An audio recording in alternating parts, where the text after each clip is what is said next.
आज हम बनाएंगे नवरात्रि व्रत स्पेशल साबूदाने के पराठे। इन साबूदाने के पराठों के लिए आपको साबूदाना पहले से भी भिगोने की ज़रूरत नहीं पड़ेगी और आप इन पराठों की तैयारी पहले से करके रख सकते हैं और आपका जब मन करे आप इन्हें 10 मिनट में बनाकर खा सकते हैं। एकदम नरम मुलायम सुपर सॉफ्ट हमारे पराठे बनके तैयार होंगे। और इन पराठों को और भी टेस्टी बनाने के लिए हम इसके साथ बनाएंगे व्रत वाली हरी चटनी, जो पराठे के टेस्ट को और भी ज़्यादा दुगुना कर देगी। और ये पराठे इतने टेस्टी बनते हैं कि आप इन्हें बिना व्रत के भी बार बार बनाकर खाएंगे। तो चलिए हम इन पराठों की रेसिपी को बनाना शुरू करते हैं। तो सबसे पहले मैंने गैस पे कढ़ाई रख दिया है और उसमें अब मैं डालूंगी 1 कप से कम मूंगफली। तो मैंने यहाँ पर 1 कप से कम मूंगफली लिया है और हम इसे एकदम स्लो आंच पर रोस्ट कर लेंगे, यानी हल्का सा भून लेंगे बिना तेल और घी डाले। हम इन पराठों में पूरा 1 कप मूंगफली का इस्तेमाल नहीं करेंगे। मेरे पास ये रखी हुई थी तो मैंने सोचा कि मैं चलो पूरी ही भूंज कर रख देती हूँ। हम पराठों में थोड़ी ही मूंगफली का इस्तेमाल करेंगे और हमें इन मूंगफलियों को स्लो आंच पर लगातार चलाते हुए अच्छे से भूंज लेना है ताकि इसका जो ये कच्चापन है वो निकल जाए। और इसे हमें डार्क नहीं करना है, बस हल्का सा कलर चेंज हो जाए, बस हमें इतना ही इन्हें भूंजना है। और इसका छिलका उतरने लगे यानी मूंगफली फूटने लगे, बस हमें इतना ही भूंजना है।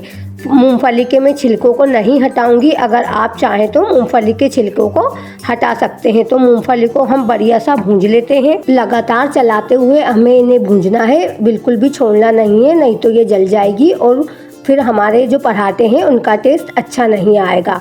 तो देखिए मूंगफली को मैंने अच्छे से भूंज लिया है। आप देख सकते हैं कि ये मूंगफली फूटने लगी है, मतलब इसका ये अच्छे से भूंज गई है। तो गैस को कर देंगे हम बंद और हमें इसे ज़्यादा नहीं भूंजना है। और मूंगफली को हमें ठंडा करना है, तो हम उसे निकाल लेते हैं एक दूसरे बर्तन में ताकि मूंगफली हमारी जल्दी से ठंडी हो जाए और पीसने में हमें आसानी हो।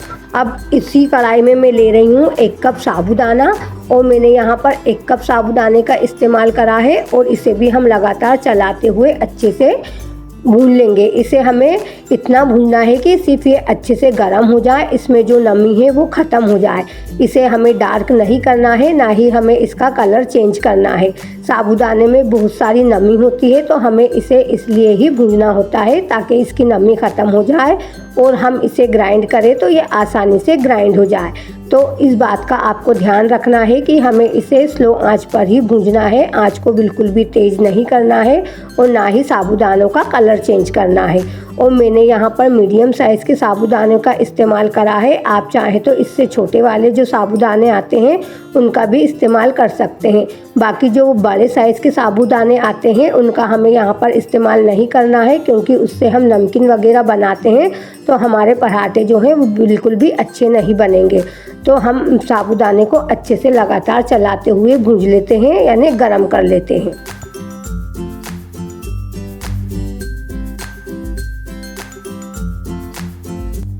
थोड़ी देर हो चुकी है और देखिए साबूदाने हमारे अच्छे से भुन गए हैं, यानी ये अच्छे से गर्म हो गए हैं। मैं इन्हें हाथों से अच्छे से छू पा रही हूँ, बस हमें इतना ही इन्हें गर्म करना है, ओवर कुक नहीं करना है, नहीं तो जो है हमारे साबूदाने जल जाएंगे और हमारे पराठों का टेस्ट बिल्कुल भी अच्छा नहीं आएगा। तो बस हमें इतना ही इन्हें भूंजना है, यानी इतना ही हमें इन्हें गर्म करना है। कढ़ाई को मैंने गैस पे से उतार लिया है और मैंने इसे नीचे रख दिया है और साबूदाने को जो है मैं दूसरे बर्तन में नहीं निकालूंगी, मैं इन्हें इसी ही कढ़ाई में छोड़ दूंगी ताकि साबूदाने जो है वो हमारे और ज़्यादा गर्म हो जाए और ये फटाफट ठंडे हो जाएं। तो अब हम इन्हें ठंडा होने के लिए छोड़ देते हैं। और देखिए कुछ ही देर में हमारे साबूदाने ठंडे हो गए हैं और जो हमने मूंगफली भूंज के रखी थी वो भी अच्छे से ठंडी हो गई है। अब इन मूंगफलियों से मैं थोड़ी सी मूंगफली साबूदाने में डाल दूंगी और ये जो बाकी की बची हुई है मैं इन्हें साइड में रख दूंगी। और अब साबूदाना और मूंगफली को मैं मिक्सर ग्राइंडर में ट्रांसफ़र कर दूंगी और इन्हें मैं अच्छा फाइन सा पाउडर बनाकर पीस लूँगी। तो देखिए मैंने एकदम फाइन पाउडर इनका बना के तैयार कर लिया है और हमारी दोनों चीज़ें भुनी हुई थी तो ये अच्छे से पाउडर बन के तैयार हो गई है। आप देख सकते हैं कि कितना बारीक हमारा पाउडर बन के तैयार हो चुका है। अब हम इन्हें निकाल लेंगे एक छलनी में और इन्हें हम अच्छे से छान लेंगे ताकि इसमें जो भी बड़े टुकड़े हैं वो अलग हो जाए। वैसे तो ये बहुत ज़्यादा अच्छे से पिस गए हैं, फिर भी हम इन्हें छान लेते हैं ताकि जब हम पराठे बनाएं तो वो बिल्कुल भी फटे नहीं।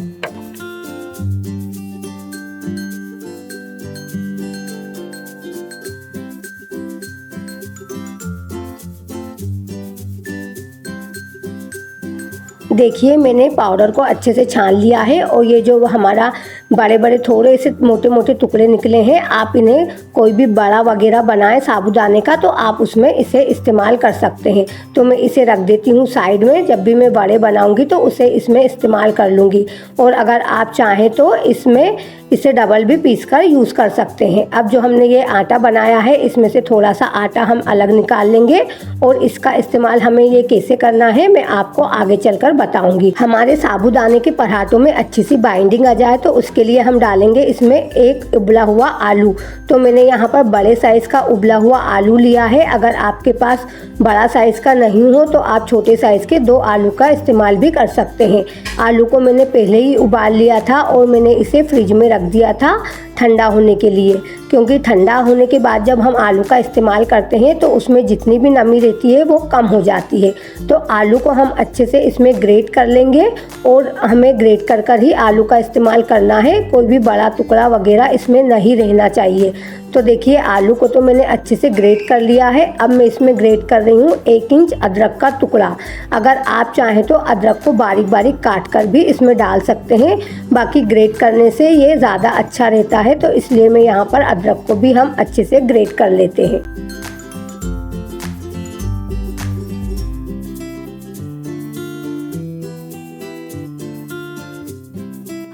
आलू और अदरक हमारे दोनों ही ग्रेट हो चुके हैं। तो अब हम इसमें डाल देंगे आधा छोटी चम्मच ज़ीरा। ज़ीरे से बहुत अच्छा फ्लेवर आता है पराठों में। और फिर हम डाल देंगे बारीक कटी हुई हरी मिर्च। तो ये 3 हरी मिर्च है जिन्हें मैंने बारीक बारीक काट लिया था। तो तीखा आप अपने हिसाब से कम या ज़्यादा कर सकते हैं।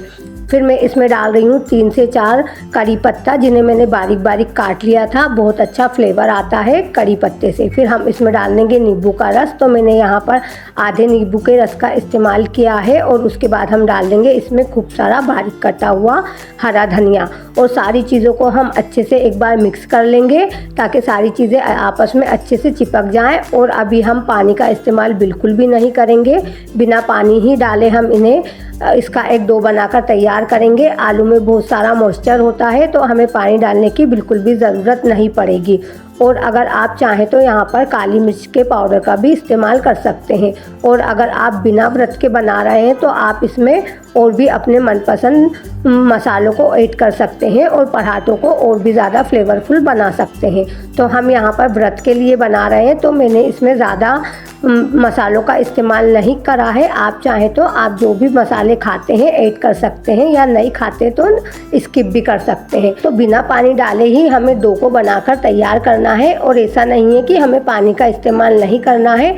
अगर आपका आटा ज़्यादा ही सूखा लग रहा है तो आप उसमें पानी का इस्तेमाल कर सकते हैं। तो डो को हम फटाफट से बनाकर तैयार कर लेते हैं।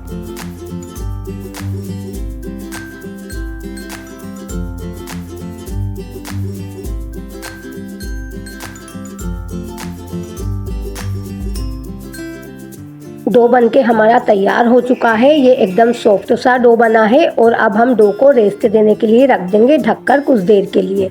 तो डो हमारा रेस्ट ले रहा है, तब तक हम बनाते हैं एक व्रत वाली चटनी। तो मैं यहाँ पर हरे धनिए की चटनी बना रही हूँ। तो मैंने लिया है खूब सारा हरा धनिया जिसे मैंने पहले धोकर अच्छे से सुखा लिया था, यानी इसमें ज़्यादा पानी नहीं है, पानी रहेगा भी तो कोई टेंशन नहीं है।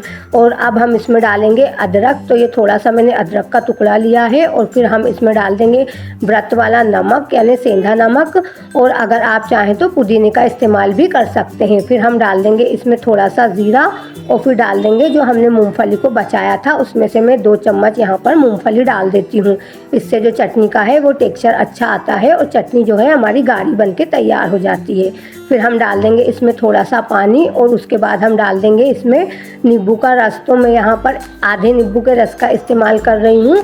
अगर आप चाहें तो यहाँ पर दही का भी इस्तेमाल कर सकते हैं। अगर आप नींबू नहीं खाते तो दही का इस्तेमाल कर लें, और अगर आप दही नहीं खाते तो नींबू का इस्तेमाल कर लें। फिर हम ढक्कन लगाकर इसे अच्छा सा पीस लेंगे। तो देखिए चटनी हमारी पीस के तैयार हो गई है। आप देख सकते हैं कितना अच्छा कलर आया है और कितनी अच्छी ये दिख रही है।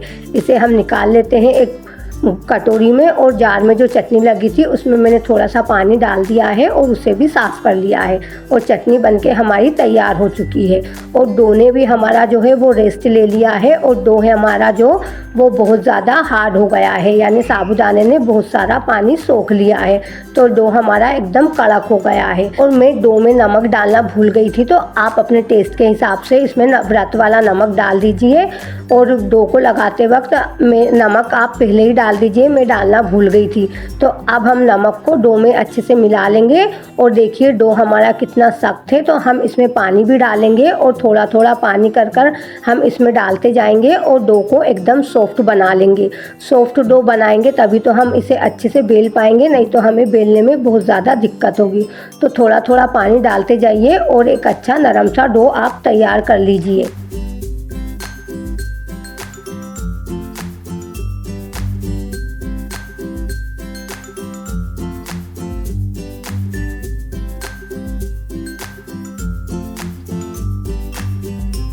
डो बनके हमारा तैयार है, एकदम सॉफ्ट सा हमने डो बना लिया है। आप देख सकते हैं ये डो हमारा कितना सॉफ्ट हो गया है। हमने इसमें पानी डाल डाल के इसे अच्छा सॉफ्ट कर लिया है।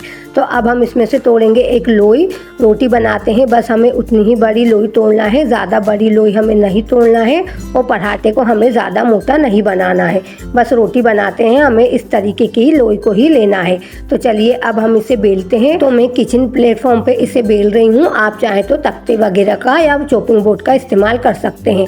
अब जो हमने आटा को निकाल के रखा था कटोरी में, वो हम इसके ऊपर थोड़ा थोड़ा छिड़कते जाएंगे और इसे बेलते जाएंगे। और अगर आप साबूदाने का आटा नहीं निकाल पाते तो आप इसमें जो व्रत में जो आटा हम इस्तेमाल करते हैं आप उसका भी इस्तेमाल यहाँ कर सकते हैं। इस रोटी पराठे के ऊपर आप उसे भी डालकर बेल सकते हैं।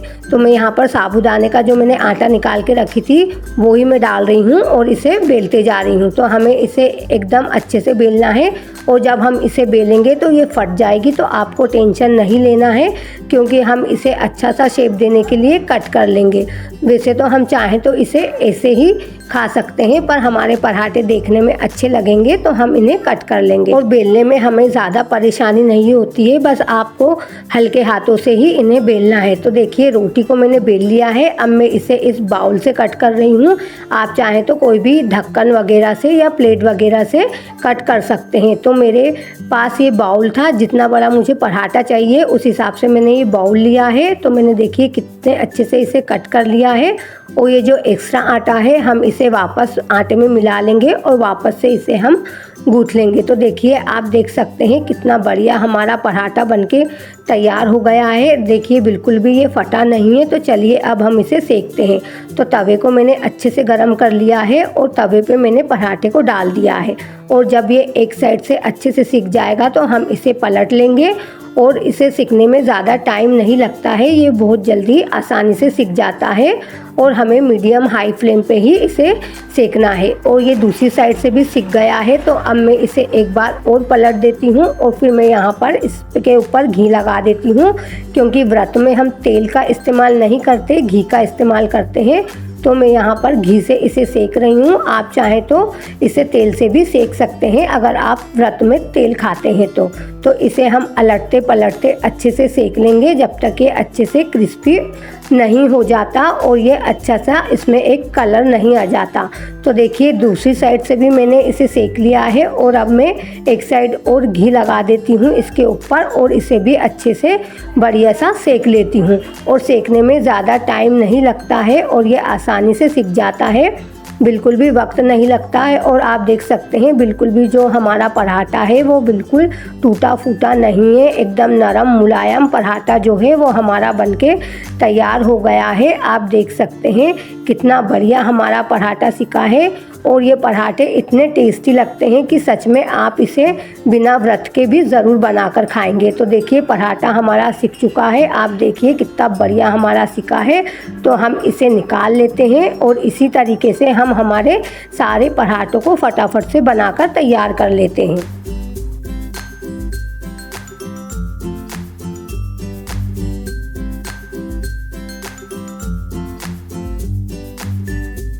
सारे पराठे हमारे बन चुके हैं और 1 कप साबूदाना में मेरे 7 पराठे बनके तैयार हुए हैं। और देखिए कितने नरम मुलायम हमारे पराठे बनके तैयार हुए हैं। आप इन्हें कितना भी फोल्ड कर लीजिए और जब आप इसे खोलेंगे तो ये बिल्कुल भी टूटेंगे नहीं, क्योंकि ये बहुत ही ज़्यादा नरम और मुलायम बनके तैयार हुए हैं। आप इन्हें कितना भी मोड़ लिए ये जैसे के वैसे ही रहेंगे। और आप इन्हें जब इस चटनी के साथ खाएंगे तो इन पराठों का टेस्ट बहुत ज़्यादा दुगना हो जाएगा और आपको ये पराठे बहुत पसंद आएंगे। और ये लंबे समय तक नरम और मुलायम बने रहते हैं। तो आप इन पराठों की रेसिपी को ज़रूर ट्राई करिए। इन पराठों को आप बच्चों के टिफिन में भी आराम से रख के दे सकते हैं, और या आपको कहीं सफ़र पे भी जाना हो तो आप इन्हें आराम से कैरी कर सकते हैं। तो वीडियो अच्छी लगे तो वीडियो को लाइक करें, चैनल को सब्सक्राइब करें। मैं आप लोगों से मिलती हूँ नेक्स्ट वीडियो में नेक्स्ट रेसिपी के साथ। बाय।